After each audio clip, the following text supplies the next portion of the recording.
एक समय मोची का काम करने वाले व्यक्ति को रात में भगवान ने सपना दिया और कहा कि कल सुबह मैं तुझसे मिलने तेरी दुकान पर आऊँगा। मोची की दुकान काफ़ी छोटी थी और उसकी आमदनी भी काफ़ी सीमित थी। खाना खाने के बर्तन भी थोड़े से थे। इसके बावजूद वो अपनी ज़िंदगी से खुश रहता था। एक सच्चा, ईमानदार और परोपकार करने वाला इंसान था। इसलिए ईश्वर ने उसकी परीक्षा लेने का निर्णय लिया। मोची ने सुबह उठते ही तैयारी शुरू कर दी। भगवान को चाय पिलाने के लिए दूध, चाय पत्ती और नाश्ते के लिए मिठाई ले आया।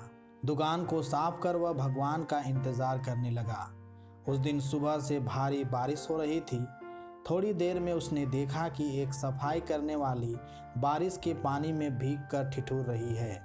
मोची को उसके ऊपर बड़ी दया आई और भगवान के लिए लाए गए दूध से उसको चाय बनाकर पिलाई। दिन गुजरने लगा।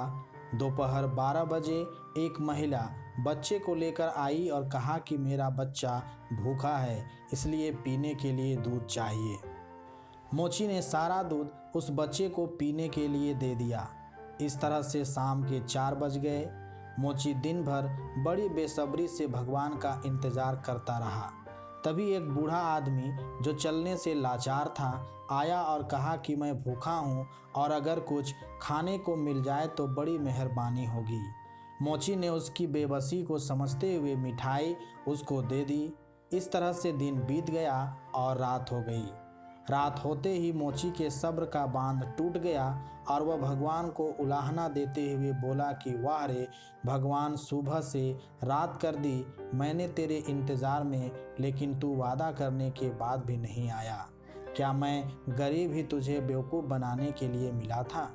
तभी आकाशवाणी हुई और भगवान ने कहा कि मैं आज तेरे पास एक बार नहीं 3 बार आया और तीनों बार तेरी सेवाओं से बहुत खुश हुआ और तू मेरी परीक्षा में भी पास हुआ, क्योंकि तेरे मन में परोपकार और त्याग का भाव सामान्य मानव की सीमाओं से परे है।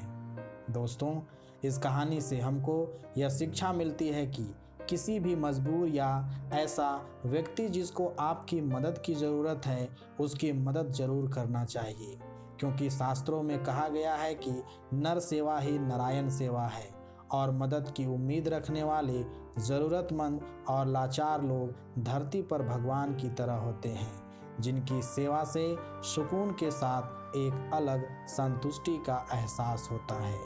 धन्यवाद।